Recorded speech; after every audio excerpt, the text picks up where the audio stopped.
On the humid evening of July 24, 2019, a status update posted by Melissa Treadwell jolted her quiet Indiana town into chaos, exposing not only a scandal but a secret so deeply taboo that it split a family down the center. Melissa, a 38-year-old administrative assistant known for her dry humor and tireless loyalty, made a startling public accusation that her husband, 42-year-old Derek Treadwell, was having an affair with his niece, 26-year-old Haley Alcott. The post, timestamped 7:42 p.m., rattled through the community like a lightning strike. "Some of you think family can do no wrong. I walked in on my husband and his niece Haley 4 nights ago, in our bed. I have no shame telling the truth, since they have none. Keep your secrets. I'm done with them."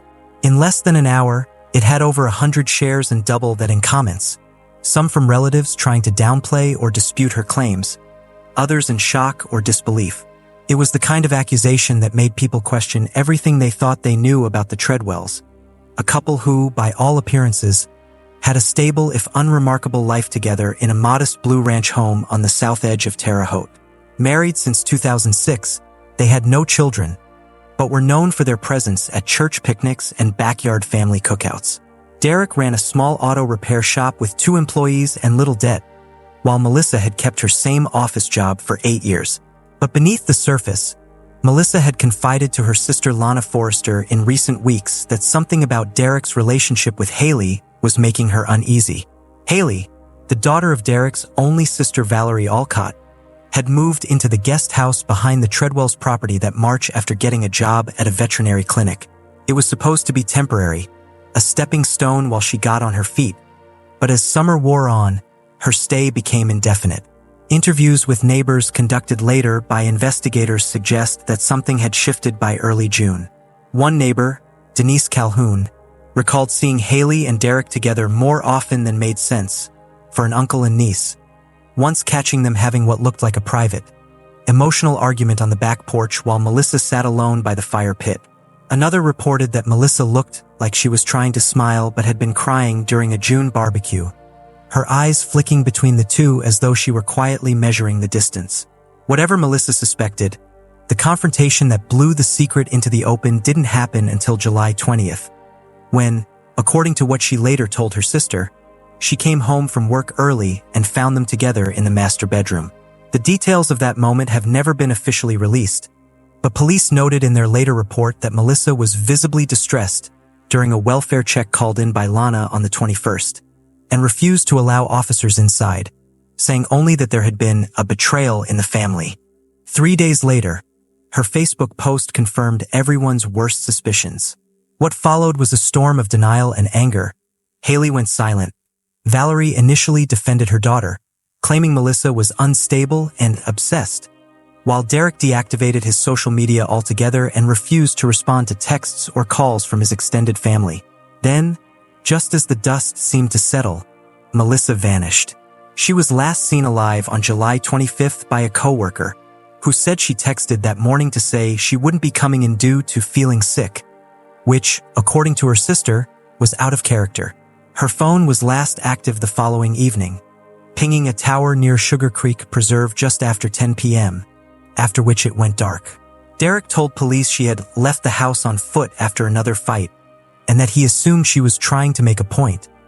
But Lana immediately rejected that explanation, insisting Melissa would never disappear without telling someone.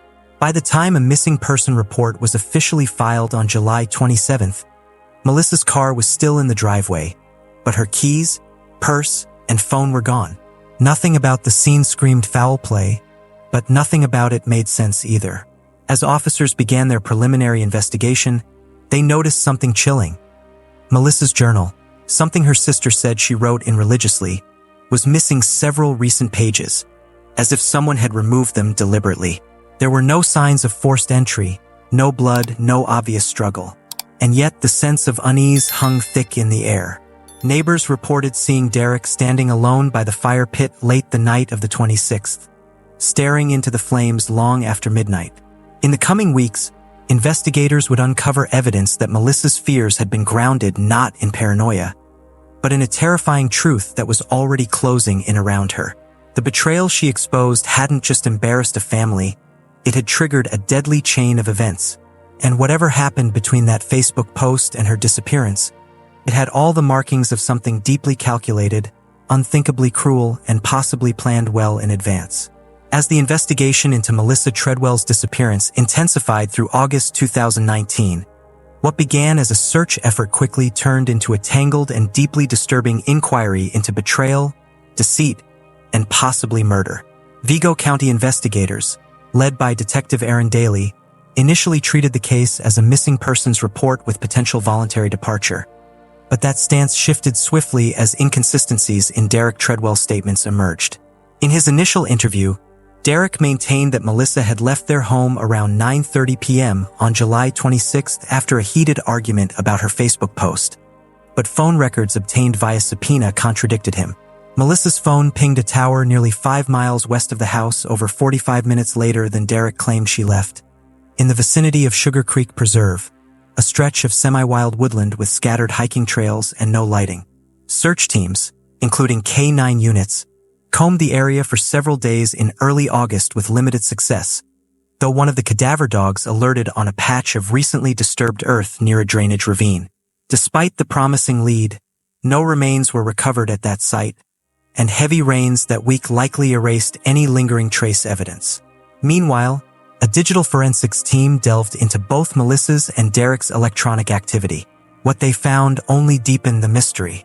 Derek's phone had been factory reset on the morning of July 28th, less than 24 hours after Melissa was reported missing.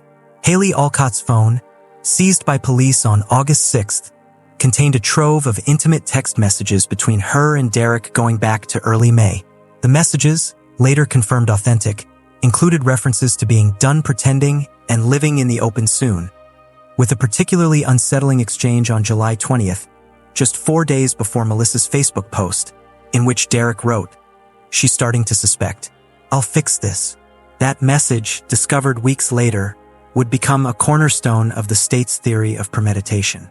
Haley, under pressure, gave a brief, lawyer-advised interview on August 8th in which she acknowledged the affair but denied any involvement in Melissa's disappearance, stating she had not seen or heard from Melissa since July 22nd and had no reason to believe anything happened to her.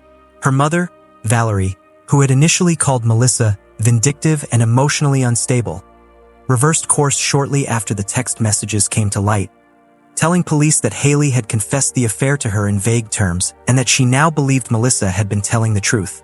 Valerie later disclosed that Haley had abruptly quit her job at the vet clinic on August 9th and left town the next day, reportedly to stay with cousins near Springfield, Missouri, a claim investigators confirmed. The timing raised eyebrows. On August 16th, police received a tip from a neighbor on Willowcrest Drive, for houses down from the Treadwells, who claimed he saw Derek loading a large blue tarp into his pickup truck bed around 11 p.m. on the night Melissa's phone stopped transmitting. Security footage from the neighbor's Ring camera, although partially obscured, showed Derek's truck leaving the driveway at 11:03 p.m. and returning at 1:08 a.m. with the tarp no longer visible. When questioned, Derek insisted he had driven to a nearby gas station and parked by the preserve to clear his head. Yet he couldn't explain why no surveillance cameras at either location showed his vehicle. Around this same time, forensic teams examined the Treadwell's fire pit, where another neighbor, Trudy Morse, claimed she saw flames much larger than usual and smelled something strange, like chemicals on the night in question.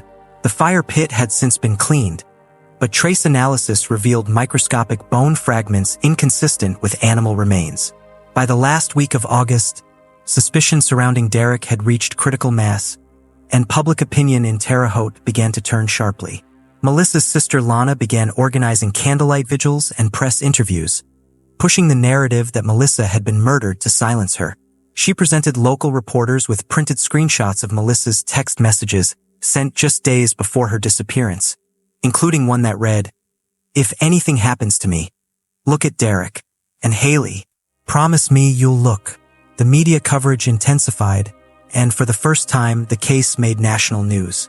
With pressure mounting, Derek stopped cooperating with the investigation entirely on August 31st, invoking his right to counsel. Haley, despite being considered a person of interest, could not be compelled to return to Indiana without further evidence of criminal involvement, and her attorney declined further comment. Police continued to build a case, examining financial records, including a suspicious withdrawal of $3,500 in cash from a joint account on July 25th, a transaction made by Derek at 2:12 p.m. at a local credit union. Melissa's name was still on the account, and Lana confirmed that she had no knowledge of that withdrawal, nor any use of those funds since. As summer turned to fall, the sense that Melissa's disappearance had moved beyond the realm of mystery and into something far darker became almost palpable. The image of a woman humiliated and heartbroken, then suddenly gone, haunted the town. Those who knew her described her as someone who didn't walk away from problems. She confronted them. Friends and co-workers interviewed by police consistently described Melissa as meticulous, routine-driven, and emotionally grounded, even in pain. The notion that she would abandon her life without a word rang false to everyone who knew her.